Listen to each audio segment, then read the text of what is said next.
This October is going to make 20 years that I've been on the airwaves of America on my Drug Truth Network and Pacifica Radio.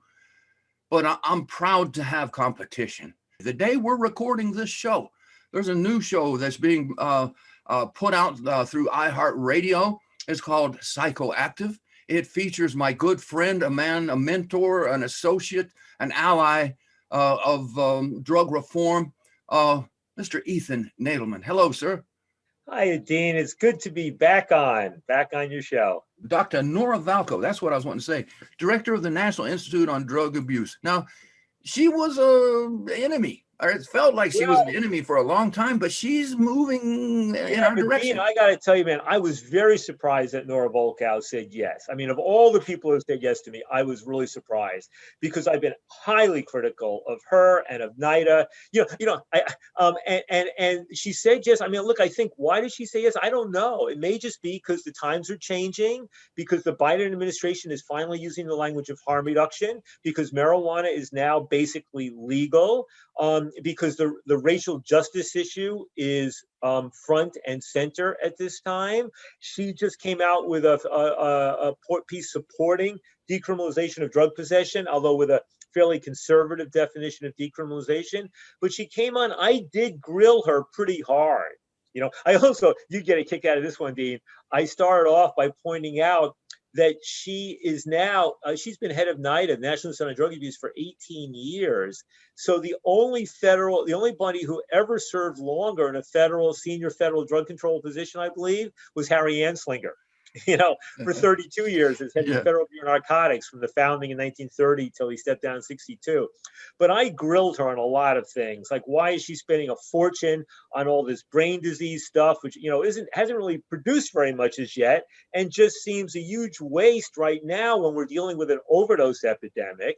I asked her why they're not supporting the really deep-seated ethnographic work that would really help us deal with the overdose phenomenon. I asked why you're not really supporting research on psychedelics and the treatment of drug addiction, except for a couple little studies involving ketamine. I asked why why don't they do more work looking at how the majority of people who use drugs responsibly and don't have a problem with them? Why is it all about abuse, abuse, abuse? So I gave her a pretty tough time, but she was very gracious.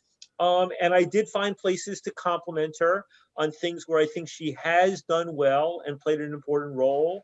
I think she's been good on the issues around drug treatment, methadone, buprenorphine, trying to make that more available behind bars. I think I saw even in the early years her testifying before Congress and standing up very strongly for the evidence on needle exchange to reduce HIV/AIDS.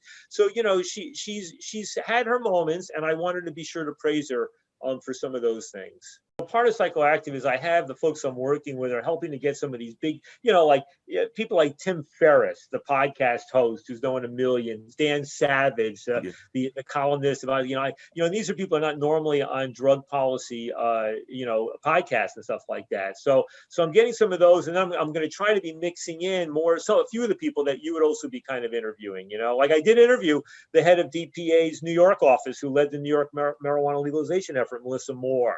Right. I did interview Pat Denning, who's a leading harm reduction thinker based in the Bay Area. I did interview Elias Dekwar, the Columbia professor who's doing research on ketamine and psychedelics. So it's going to be a mix of the famous, the political, the celebrity, the activists, the experts, the researchers. It's really going to be mixing the whole thing and just trying to have as much fun with it as I can.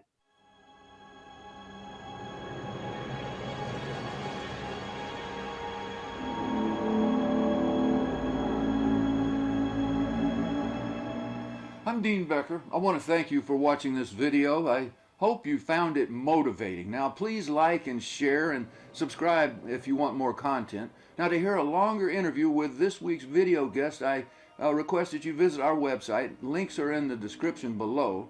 Now each year we produce hundreds of drug war related programs for a network of broadcast affiliates in the US and Canada. Now we also produce lots of content for YouTube as well.